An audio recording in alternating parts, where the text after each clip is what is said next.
जय परमेश्वर देवता लोगों, जय परमेश्वर। आज पेज नंबर 161 से जनहित में जारी है भाइयों। साध अनूपदास लिखी किताब जगदहित कारणी। यह जगदहित कारणी जिसको श्री अनूपदास प्रिंटिंग प्रेस चावनी एरमपुरा में साफ के प्रसिद्ध किया। तारीख 17 अप्रैल सन 1909 जावेसाज बुद्धि 12 सवत 1965। परमात्मा ने नम। जय परमेश्वर। हजार हजार शुक्र उस ज्योति स्वरूप निरंजन निराकार का है कि जिसने जमीन व आसमान को बनाया और तमाम सृष्टि को पैदा किया, परंतु उसकी कारीगरी का भेद किसी पर जाहिर नहीं हुआ कि क्या भेद है। फिर मेरी जबान से ईश्वर परमात्मा की तारीफ अदा नहीं हो सकती। और दूसरा मजमून पत्र समुद्र के है, सो कलम से लिखा जाता कि जो जो करतब मैंने इन सौदागर महाजनान के देखे वो अजब तरह के नजर आए, जिससे मुझ गरीब साध अनूपदास को तमाम जान के हिंदू मुसलमान और साध संत और पंडित फकीर और मुल्कों के राजा महाराजा और सातों आठों और सब विलायतों के बादशाह और दीगर अंग्रेज वगैरह की खिदमत में हाथ जोड़कर अर्ज करना लाजिम आया। दोस्तों, ये अनूपदास जी महाराज पूरे विश्व को, सातों आठों विलायतों को, हिंदू मुसलमान अंग्रेजों को, साधु संत पंडित फकीर जोगी जति सबको हाथ जोड़ के अपील कर रहे हैं कि आज जो दुनिया में बुरा हो रहा है उसके जिम्मेदार हिंदुस्तान के सौदागर बनिए बेईमान लंका के ढेर है। यह कलयुग नहीं, एक कल्लू काल है। ये हिंदुस्तान के सौदागर बनियों के घर का राक्षसी पाप है। और इस राक्षसी पाप की फैक्ट्री कहाँ चलती है भाइयों? जिसको दुनिया स्वर्ग नरक बोलती है, मुसलमान भाई जन्नत बोलते हैं और अंग्रेज लोग हेवन हेल्स बोलते हैं। वहां पे इनकी पाप करने की फैक्ट्री है। वहां पे जब इनके कुटुंब कबीला दिल्ली मंडल से उठकर गए और वो रात दिन दुनिया के नाम का पाप करते हैं और पाप करने वाले बनिए हिंदुस्तान के बनियों से मिले हुए हैं। जैसा कि ये हुक्म देते वैसा वो करते हैं और वो पाप करने वाले वहीं पर रहते हैं, रात दिन दुनिया के नाम का पाप करते भाइयों। इसलिए इस हिंदुस्तान के बनियों को उस पाप करने की जगह मालूम है। जब तक इनको सजा नहीं देंगे, जब तक उसका पता नहीं मिलेगा। तो भाइयों, ये दुख अगर मिटाना चाहो, दुनिया में से अमन शांति चाहिए, आपको सतयुग चाहिए, तो एक बार इस किताब को पढ़ करके बंदोबस्त करो तो दुनिया में अमन शांति कायम हो जाए। तो भाइयों, इस किताब को पढ़ना हमारे लिए सौभाग्य की बात है। इसको चूकना हमारे लिए परम दुर्भाग्य है। इसके लिए भाइयों, एक बार, ये कोई किताब मजहब के बारे में या ज्ञान के बारे में नहीं है। ये सिर्फ और सिर्फ हिंदुस्तान के बनियों की सौदागर बेईमान लंका के ढेरों के राक्षसी पाप के बारे में हिदायत है। साथ गौर के इस किताब के मजमून को समझ करके बंदोबस्त करो तो दुनिया में अमन शांति कायम हो जाएगी। तो भाइयों, एक बार जरूर पढ़िए। और संपर्क के लिए 8905653801 और हर महीने की 17 तारीख को सावनी एरमपुरा में 307027 राजस्थान, हर महीने की 17 तारीख को वहां आपको ये किताब निःशुल्क मिलेगी। जिस भाई को चाहिए संपर्क करे, नहीं तो सावनी पधारे। जय परमेश्वर, जय परमेश्वर। पेज नंबर 61 से जनहित में जारी है। इससे मैं आप लोगों को अपने बच्चे बचने के सबब से तमाम जान को इस राक्षसी पाप के छोड़ाने की गरज से वाकिफ करता हूं। सो सब संसार के लोग एक दिल होके इन बनियों के राक्षसी पाप को छोड़ाओ, जब तुमको आराम मिलेगा। और जो कि चांदी सोने की खाने थी वो गल गई है। सो जब की राक्षसी पाप दबे हो जाएगा, जब कुल विलायतों में चांदी सोने की खाने बोलते हो, वो जमीन माता की शरीर की चर्बी है, जिसकी तारीफ यह है कि जो जमीन के शरीर में कंचन है वो तो सोना है और कंचन से उतरा हुआ वो चांदी है, और जो कि चांदी से उतरा हुआ है वो तांबा, पीतल, लोहा, जस्त, रंग वगैरह है। और जिसको कि तुम रस को पका कहते हो वो जमीन माता के शरीर की मणि और मद है। ये जितनी भी जो आपको बताया वस्तुएं, ये जमीन माता की चर्बी है और ताकत है, उसका पावर है, विल पावर, वीर्य पावर जो भी है, सब ये ताकत है उसकी। और ये बीमारी के सबब से गल गई है। ये हिंदुस्तान के सौदागर बनियों के राक्षसी पाप से पूरी पूरी खाने गल गई है। जब इसकी बीमारी जाती रहेगी, जब ये पाप छूट जाएगा, तो वापस ये खाने प्रकट हो जाएगी, क्योंकि शरीर दुरुस्त हो जाएगा तो फिर चर्बी बढ़ जाएगी, तो फिर खाना चालू हो जाएगी। कहते हो वो जमीन माता के शरीर की मनी और मद है कि जिस तरह से आदमी के शरीर में राजा वगैरह होता है, उसी तरह से जमीन माता का राजा वगैरह है। परंतु राक्षसी पाप के सबब से दुख पा रही है, इससे जमीन माता के शरीर में ताकत नहीं रही है। ताकत जो है हमारे शरीर में भी, हमारी पूरी ताकत जो है वो वीर्य है, जिसको राजा वगैरह भी बोलते हैं। और ये जमीन माता बीमारी की वजह से पूरी ताकत उसकी समाप्त कर दी हिंदुस्तान के बनियों में। जिंदा तो है, मार तो नहीं सकते, अजर अमर है जमीन माता को, लेकिन इसको पूरी तरह से कमजोर कर दिया है, ताकि इसके ऊपर कोई चीज अच्छी तरह से उम्दा तौर पे हो नहीं। बाकी थोड़ी बहुत गरीबी कैसे भी करके पैदा करते हैं तो वो गरीब लोगों तक नहीं पहुंचती है, ये अमीर लोग ही पहले उसको ये कर लेते। ताकत नहीं रही है, सो जब की जमीन माता के शरीर की बीमारी जाती रहेगी, जब जमीन माता ताजा और तैयार हो जाएगी, जब कुल विलायतों में पीछा धन प्रकट हो जाएगी कि जैसा सतयुग में था, सो तुम संसार के लोगों और राजा बादशाह एक दिल होके इन बनियों के राक्षसी पाप को छुड़ाओ।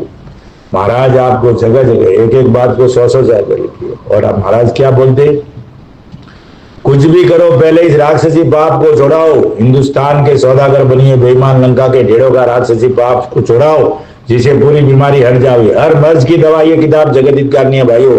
और जब तक ये पाप नहीं छुड़ाओगे तो ये हिंदुस्तान के सौदागर बनिए तरह तरह की बीमारियां करेंगे, तरह तरह के रोग करेंगे, तरह तरह के जुल्म मुझे किसी भी तरह से जाल फैला के किसी भी तरह से मारेंगे। इसलिए भाइयों इनको तो हवस लगी हुई है राज करने की, धन तो जमा कर लिया है, अब उनको हवस लगी है राज करने की।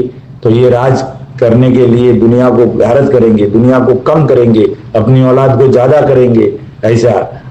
इसलिए भाइयों ख्याल करो, इस किताब को एक बार पढ़ो और पाप को छुड़ाओ, ताकि फिर चांदी सोने की खानी और टूटा हुआ धन हो जावे और किसी विलायत में धन की भूख नहीं रहे। क्योंकि जब इन सौदागर बच्चों का राक्षसी पाप दफे हो जावे, जब किसी विलायत में धन का टोटा नहीं रहेगा और वैसा ही हो जाएगा कि जैसा ठाट और पाट सोने चांदी का सतयुग में था। क्या बोल रहे महाराज, वापस वैसा का वैसा सतयुग के जैसा हो जाएगा और किसी तरह का रोग बीमारी नहीं रहेगी अगर से ये बनिए। अब महाराज कहते हैं भाइयों, ये जो लोग है ना राज करने वाले हैं और भी बनियों के साथ पार्टनर करने वाले हैं इन लंका के ढेरों के साथ, और इनको अच्छा समझ के इनके धंधे में भागीदारी करते हैं, वो लोग को ये कलम गहराई से सुननी चाहिए। और जो कोई अपने आप अनूपदास जी की जगत हितकारनी नहीं पढ़ता है ना, उसको भी ये कलम गहराई से समझना चाहिए कि महाराज क्या बोलता है। कितना भी धन कमा लो, लेकिन बनिया जिस दिन चाहेगा ना, एक झापड़ देके वो माल पूरा तुमको रोड पे ला देगा। समझ में ही नहीं आएगा कि ये कैसे हो गया। आज दिन तक ऐसा ही होते आ रहा है, कितने भी करोड़पति हुए, लेकिन तीसरी पीढ़ी में तो उनके बच्चे रोड पे आ गए, कंगाल हो गए। क्यों आ गए, ये बात समझ में नहीं आई। अगर ये बात समझ गए किताब जगत हितकारनी की, तो पीढ़ियों पीढ़ियों तक आपकी औलाद अच्छी तरह से सुख भोगती, लेकिन समझ में नहीं आई। इसके लिए तीसरी पीढ़ी में तो कितना भी धन दौलत रहने दो, रोड पे आ जाता है। ये गहराई से समझना भाइयों, ठाट बाट सोने चांदी का सतयुग में था। अगर से ये बनिए टूटे हुए धन का लोभ देवे, तो इन्हों के लोभ में मत आना, क्योंकि ये बनिए तुमको टूटा हुआ धन दे के भुला देंगी। और जो कि कदीमी धन था उसको अपने पास रखे। कदीमी धन बोले तो प्योर सोना, वो जो खानों में से खोद खोद के निकाला वो कदीमी धन। टूटा हुआ धन जो बाजार में चल रहा है भाइयों, तो मोहरे वगैरह दागिना वगैरह बना के, सिक्के वगैरह, ये अपने कागज के नोट वगैरह बना के, ये धन सब चल रहा है बाजार। जो असली धन था खानों में से खोद के मोहरे वगैरह, वो सोने की ईंटें वगैरह, मुझे प्योर धन जो निकाला होगा। आज तो हम मिट्टी में से हम निकालते ना, रुपया खर्च करते तो 1.25 रुपये का माल निकलता। पहले तो पहाड़ ही थे ना, खाने बोले तो जैसे खोद के पत्थर लेके आते वैसे सोने चांदी की खानों में से खोद खोद के, उसको मिट्टी से साफ करने की जरूरत नहीं थी। लोग के लोभ में मत आना, क्योंकि ये बनिए तुमको टूटा हुआ धन दे के भुला देंगे, और जो कि कदीमी धन था उसको अपने पास रखेंगे। और जो कि तुमको टूटा हुआ धन दे के भुला देंगे, और जो कि कदीमी धन था उसको अपने पास रखेंगे, और जो कि, गहराई से सुनना भाइयों, और जो कि तुमको टूटा हुआ धन देंगे वो भी पीढ़ी दो पीढ़ी के बाद भुला के और अक्कल को फेर के ले लेंगे। जो भी हम लोग ये किताब छोड़ के किताब से भूले हुए हैं, भटके हुए हैं और करोड़पति है, उसको बनिया रोड पे लाने में देरी नहीं लगाता है, कभी भी रोड पे ला सकता है। और हम इस किताब के साथ में अगर गलत काम से भी चलेंगे, या हम फरेब कर रहे या झूठी किताबों से चल रहे, तो भी बनिया रोड में लाने में देरी नहीं करेगा भाई। वो चाहे वैसा कर सकता है। तुम दौलतमंद हुआ तो तुम्हारी मेहनत से नहीं हुआ भाई, मेहनत से दौलतमंद कोई नहीं होता है, बेईमानी से होता है, और वो बनिए के सपोर्ट से होता है। जो भी दुनिया में पैसा कमाता है जबरदस्त, कुदरत तो धीरे धीरे चलती है। कुदरत की रोशनी कैसी है, कुदरत कैसे चलती है? कुदरत एक आदमी को खड़े खड़े करोड़पति नहीं करती है। कुदरत कैसे आती है? आहिस्ते आहिस्ते बढ़ती है। और वो बोलते ना भाई के सत्य की रोटी आहिस्ते आहिस्ते मिलती है, ऐसे एक साथ नहीं मिलती है। तो भाइयों गौर करो, समझो इस बात को। जो भाई अनूप मंडल में भी करोड़पति लोग बैठे, वो अपने आप को क्या समझ रहे क्या मालूम नहीं मुझे, लेकिन ये कलम पढ़ लो सभी लोग कि जिस दिन बनिया चाहेगा ना रोड पे लाने की देरी नहीं करेगा, लेकिन ये किताब से मजबूत पकड़े रहेंगे तो एक बार वो बनिया भी सोचने मजबूर हो जाएगा रोड पे लाने में, फेर के ले लेंगे। परंतु तुम संसार के लोग तो निर्धन का निर्धन रखेंगे, तुमको तो निर्धन का निर्धन रखेंगे। इससे कुल पाप जमीन माता के नाम का जोड़ाओ। अब ये राज कर रहे मंत्री संतरी, लेकिन जब बनिया ठान लेता है कि उनको रोड पे लाने का है, तो एक झटके में कंगाल कर देते। अब ये हीरो लोग भी कितने पैसे कमाते, लेकिन इनके खर्चे भी इतने भारी है। अगर वापस काम धंधा चालू नहीं होगा तो कितने लोगों को देखा कि उनके खाने के वांदे पड़ रहे, बहुत दौलत कमाई, बहुत शोहरत कमाई, लेकिन मरते वक्त उनके पास खाने के वांदे होते, चाय वाले के पैसे बिल बाकी, किराने वाले के बिल बाकी। तो भाइयों गौर करो, उसके ऊपर ख्याल करो कि ये जो चाहेंगे वैसा ही होगा, तुम जो चाहोगे वैसा नहीं होगा। दुनिया में जो भी करते ना वो ये चाहेंगे वैसा हो, ऐसा। आज हम लोग उसका बंदोबस्त तो कर रहे दुनिया में कि ऐसा हो जाएगा, वैसा होगा, वैसा, लेकिन कुछ नहीं होगा। जैसा हिंदुस्तान का सौदागर बनिया चाहेगा वैसा इस देश में होगा। कोई किसी के कहने से कुछ नहीं होने वाला है। कितना भी बंदोबस्त कर लो, जो भी एकता कर लो, लेकिन बनिया चाहेगा। आज हमारे देश में भी बहुत लोग एक दूसरे एकता इधर उधर कर रहे, लेकिन कुछ नहीं होता है। जो हिंदुस्तान का सौदागर बनिया चाहेगा वैसा होगा, क्योंकि राक्षसी पाप इनके पास है और इनकी फैक्ट्री चलती है। जैसा ये करेंगे वैसा ही होगा। संसार के लोगों को तो सिर्फ इस फैक्ट्री में चेंद लगाने का ये किताब काम करती है। ये काम किताब जो पढ़ने वाला बंदा है ना, वो किसी का मोहताज नहीं है, वो सिर्फ परमेश्वर और अनूपदास जी महाराज के साक्षी में ये किताब पढ़ता है, वो परमेश्वर का बंदा बन जाता है। इसलिए भाइयों इस किताब को पढ़ना बहुत जरूरी है। संसार के लोगों को तो निर्धन का निर्धन रखेगी, इससे कुल पाप जमीन माता के नाम का जोड़ाओ, ताकि धन पीछा प्रगट हो जाए। और जिन शख्सों ने राक्षसी पाप चला चला के धन जमे किया था, उन शख्सों का धन राक्षसी पाप छुड़ाने वालों ने नहीं लिया। क्या बोलते महाराज, रावण का पाप छोड़ा रामचंद्र जी और शनिचर ने, उन लोगों ने वो पाप नहीं लिया। जो भी फौज में थे किसी ने भी नहीं लिया। वो धन था रावण का वगैरह, तो वहां का वहीं पड़ा रहने दिया। कंस का धन भी कृष्ण जी महाराज ने और किसी पर जाने नहीं लिया, वहां का वहीं पड़ा रहने दिया। हन्ना कश्यप का धन भी वहीं का वहीं पड़ा रहने दिया, और कारून का धन भी वहीं का वहीं पड़ा रहने दिया। अब कारून की स्टोरी आगे आएगी भाइयों, कैसे कैसे जुल्म करके, कैसे कैसे फरेब करके लोगों को देना चाहा, लेकिन लोगों ने किसी ने भी नहीं लिया उस धन को। और वो धन पूरे का पूरा हिंदुस्तान के सौदागर बनियों ने ले लिया और 84 लाख कुंडियों पे पहुंचा दिया, जिसको 12 तुम्बा धन, 12 डुंगरी धन कहते ना, वो पूरा समुद्र को बीच में पहुंचा दिया। धन जमे किया था, उन शख्सों का धन राक्षसी पाप छोड़ने वालों ने नहीं लिया और वहां का वहीं पड़ा रहने दिया, क्योंकि पाप तज जाने की वजह से जब पाप मिट जाएगा तो कुल विलायतों में पीछा धन सज्जन के जमाने की तरह से हो गया था। पाप मिट गया तो फिर चांदी के सोने की खाने वापस प्रकट हो गई, तो फिर वापस धन खानों में से खोद खोद के लाने लगे। सज्जन के जमाने का ऐसा हो गया, इसे राक्षसी पाप के धन को किसी ने नहीं लिया। सो भाइयों, जबकि तुम राक्षसी पाप को संसार के लोग एक दिल होके इन बनियों के पाप को छोड़ाओ तो पीछा धन कुल विलायतों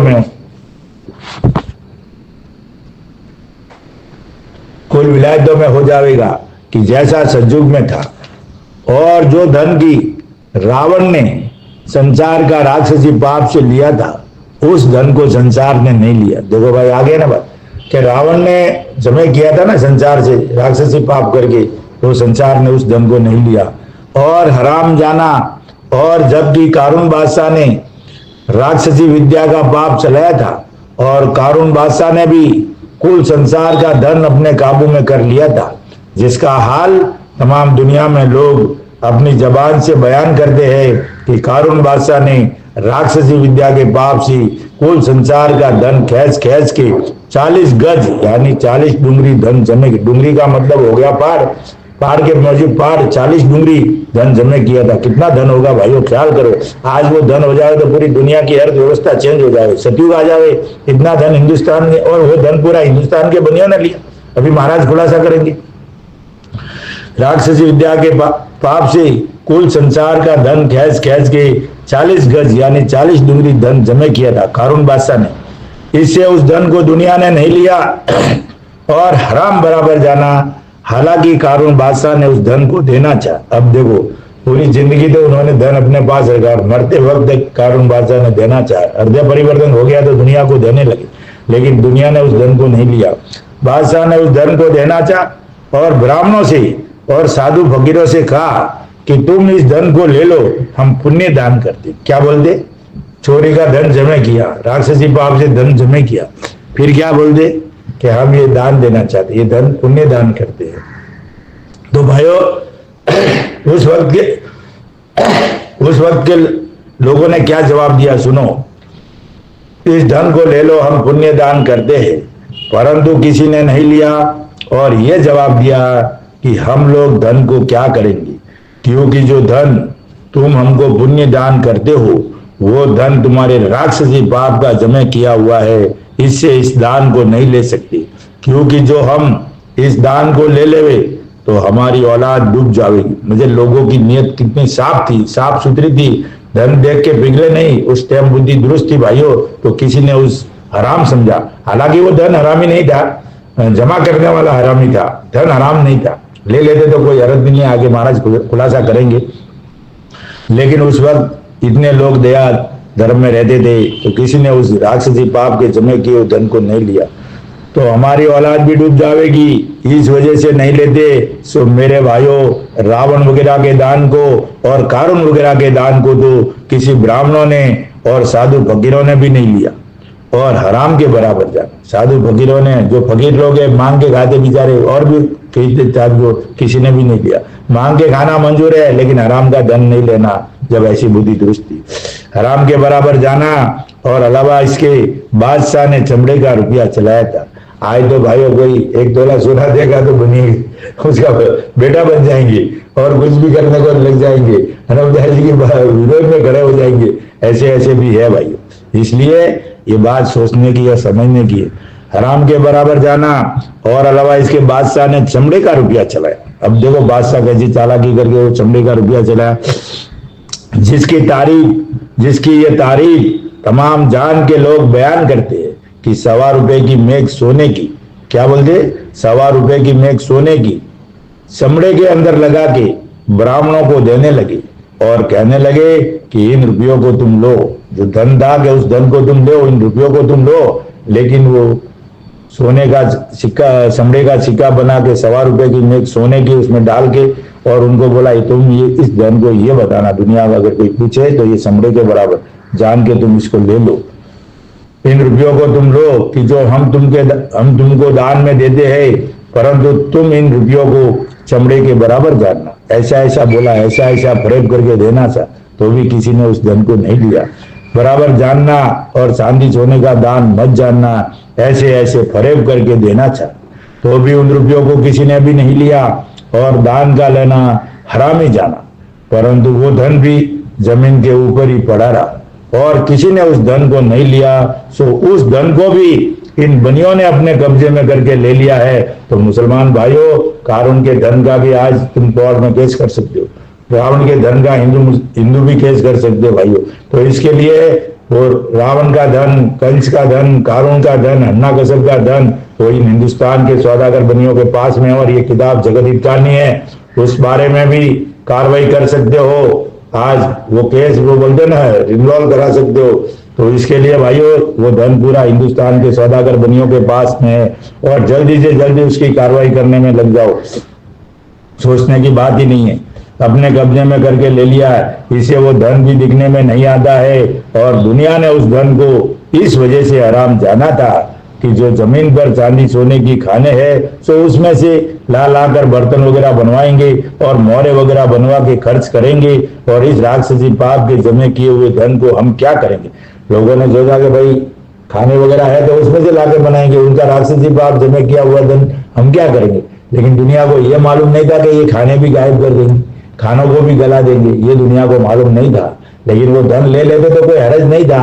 ये महाराज आगे कहेंगे, महाराज ने आगे बोला है भाइयों, लेते तो कोई हरज नहीं था, क्योंकि जमे करने वाला हरामी था, धन हराम नहीं था, जमे करने वाला हरामी था। मोहरे वगैरह बनवा के खर्च करेंगे, और इस राक्षसी पाप के जमे किए हुए धन को हम क्या करेंगे। इस वजह से उस पड़े हुए धन में से एक पैसा भी नहीं लिया और हराम के बराबर जाना, जिसकी वजह यह है कि खानों को लोग भूले नहीं थे।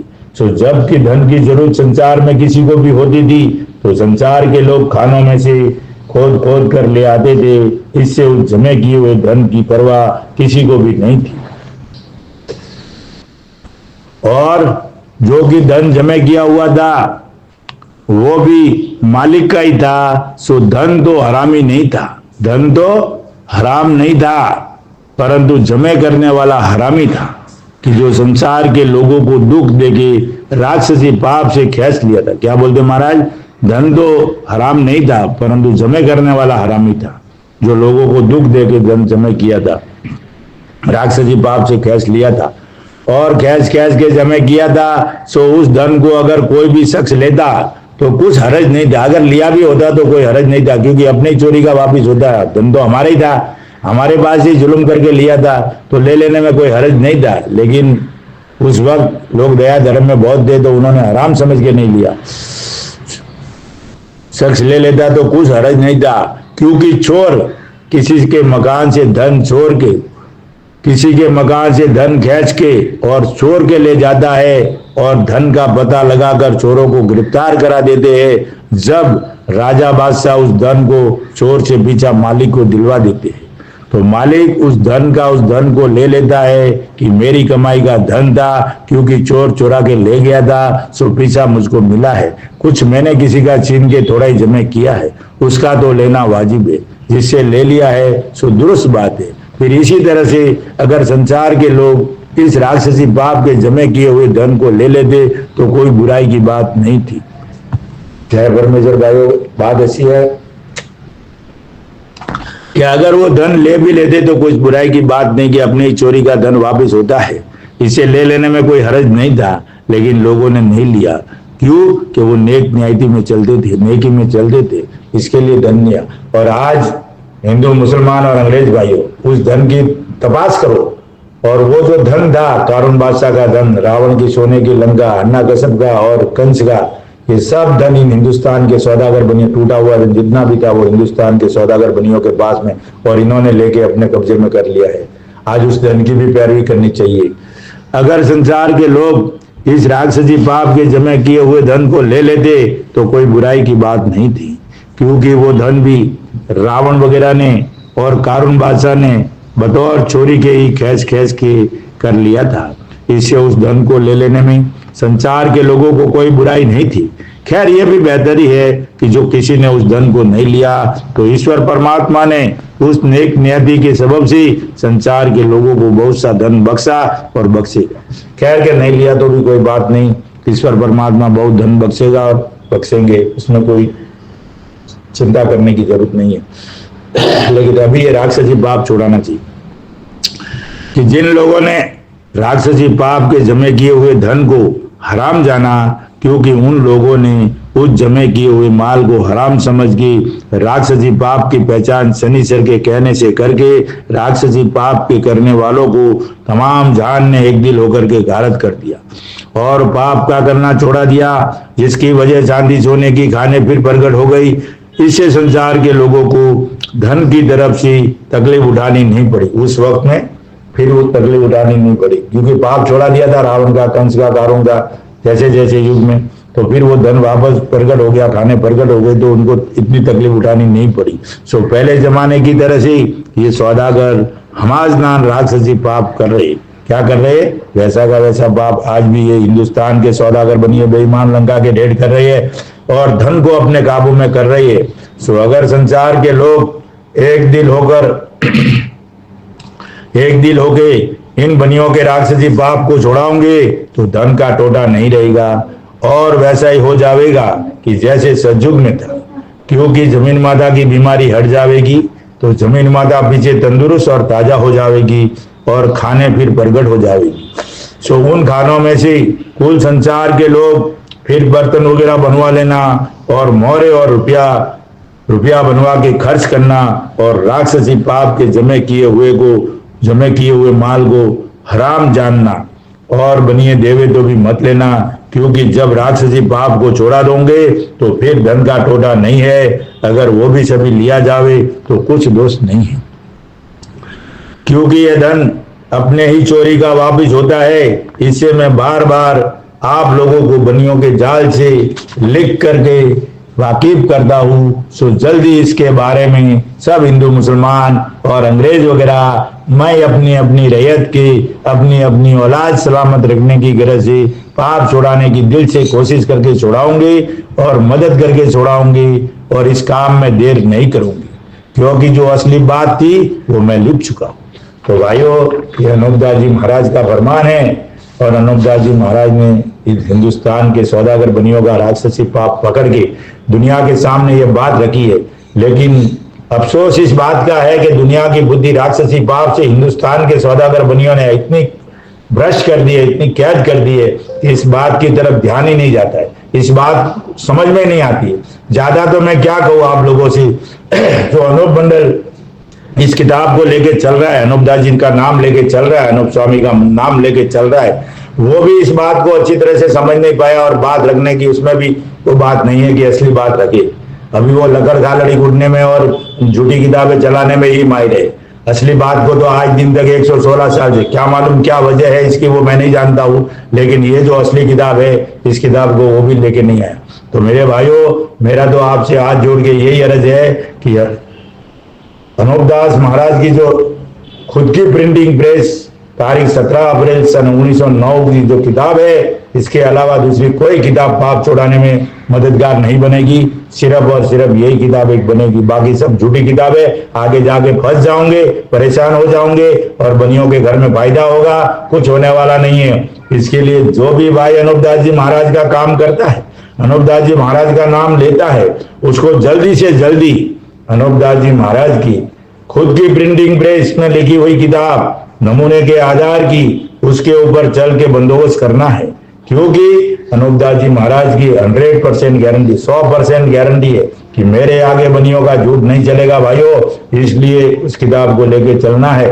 आज हम लोग भटक गए, इसलिए हम लोगों में एक दूसरे में मोहब्बत नहीं है, एक दिल से नहीं रह रहे, क्योंकि हम अनूपदास जी महाराज ने जो मार्ग बताया था, रास्ता बताया था, उस रास्ते से भटक गए। हम कोई भी किताब लेके चल के काम कर रहे, हम असली किताब को लेके काम नहीं कर रहे। इसके लिए हमारे में ये सब मुसीबतें खड़ी होती है और पाप छुड़ाने में विडंबना आ रही है। तो मेरे भाइयों, मैं आपसे हाथ जोड़ के निवेदन करता हूँ कि ये अनूपदास जी महाराज की जो किताब ओरिजिनल है, उस किताब को पढ़ करके बंदोबस्त करो तो दुनिया में अमन शांति कायम हो जाए, किसी तरह का रंज नहीं हुए। और ये सब हिंदू मुसलमान अंग्रेज सब के लिए भाइयों, एक बार इसको पढ़ना हमारे लिए सौभाग्य की बात है, इसको चूकना हमारे लिए परम दुर्भाग्य है। और भाइयों, कल से चालू होगा पेज नंबर 164 से जनहित में जारी रहेगी, जरूर पढ़िएगा, जरूर ख्याल कीजिएगा और इस किताब को गहराई से समझिएगा।